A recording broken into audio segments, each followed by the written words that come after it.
Hello, our names are Akın Gül and Şevval Kazokoğlu. For the Mechanical Engineering Senior Design Project, we built a tele-operated mobile robot that we named Gripster. The process involved design, manufacturing, and assembly stages, and in this video, we will be going through them step by step. Before starting, we had a set of goals that we managed to achieve all of them successfully, as you can clearly see on the screen. Here is our preliminary CAD design and our finalized project design. As seen, the designs are very similar and we were able to achieve what was promised. The design components include the chassis made from plexiglass, which houses the electronic parts. The robotic arm is made of two links, a base and a gripper with 5 degrees of freedom in total. The robot has omnidirectional movement with the utilization of mechanism wheels. The controller we use is Arduino Nano ESP32. The teleoperation is done by a web-based interface through Wi-Fi connection. Gripster is powered by a 11.1 volt LiPo battery, allowing for up to 3 hours of usage on standard conditions. The circuit diagram of the electronics can be seen in this picture. We use two DC motor drivers and a servo driver to control the motors, and we use a voltage regulator to drop the voltage of 11.1 volts to 5.7 volts, which is a safe value that suits the operation voltage ranges of all of the servos. And during the design process, we calculated the moments at the joints at the fully extended arm position to determine maximum acceptable load. Assuming that the object carries 100 grams, the gripper wrist servo motor at joint 4 was very close to the stall limit, which is why we limited the maximum payload to 80 grams. And in order to test the structural integrity of the robotic arm, we conducted an impact analysis. The boundary conditions are seen in the picture on the left, and the results show that the robotic arm made from ABS filament and the servo motor screws made from steel can withstand the impact force of 50 newtons without yielding or deforming, so there is no failure risk in a possible real-life collision. This is also verified by the no gap or no contact loss between the screws and the servo motor seen in the slide. Another critical part of Gripster is the shaft extension between the DC motors and the mechanism wheels. This part failed and cracked once during our assembly process, and stress analysis became crucial to prevent future failures. Through the ANSYS analysis, it was seen that the shear stress caused by the DC motor's rotation was the most dominant stress, and the maximum value was 90 megapascals, very close to the ABS yield limit of 25 megapascals. And to prevent future failures, the part was printed with 100% infill rate. Also, the fatigue life of the critical shaft fillet is 10 to the 5 cycles, and this is a crucial design consideration for future applications of the project.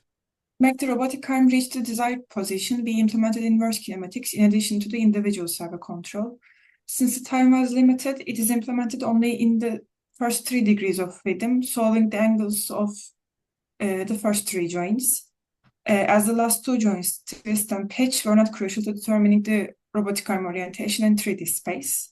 Blue links represent the robotic arm links. The base angle is calculated as the arctangent of the angle B on the XY plane. After that angle is fixed, the shoulder and elbow angles are calculated in the ZL plane by forming a parallelogram and found as alpha 1 and alpha 2. And in this slide, the Simulink model and robotic arm animation is seen by the Simscape multibody tool. Thanks to the Mechanics Explorer, the robotic arm can be animated and controlled via Simulink blocks, and in this case, slider gains. This simulation was crucial in determining and validating the range of motion of the robotic arm, as well as the lower and upper joint angle limits to prevent any self-collision. And in this video, the robotic arm is simulated with predefined trajectories set as joint motion inputs. Specifically, sine wave blocks are input in Simulink to replicate oscillatory back and forth motions of the joints. Also, the signals of angle position, velocity, and actuator torques are visualized in the scope, which is very useful for numerical verification if necessary. In this slide, a sample screenshot of the scope log can be seen, and it's observed how the sudden changes in joint position can change the actuator torques provided. This is very useful as the Simulink and Simscape can determine the physical effects such as air friction and damping coefficient to adjust necessary results. This slide shows a PID controller set in Simulink in order to simulate how the tuned PID values help reduce the error between the desired and actual trajectories. This slide shows the control interface of our system. We control the Gripster by a web-based user interface through Wi-Fi connection. There are sliders for robotic arm joints and inverse kinematics, and buttons for the mechanism wheel movement, as a speed control slider designed using PWM concept. Here's a real-life test of Gripster showing its omnidirectional movement as well as object manipulation through input sent from the web-based user interface. It is capable of operating at real time with low latency. The car movement and robotic arm movement can be used simultaneously since the control system is very robust in design.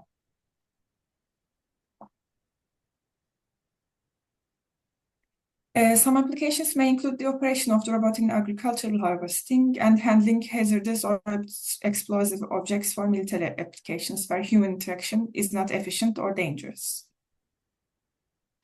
Possible suggestions for future work on our Gripster is adding closed-loop control for feedback, adding cameras and sensors such as accelerometers or gyroscopes for the robotic arm, and creating predefined trajectories in real life. Thank you for listening.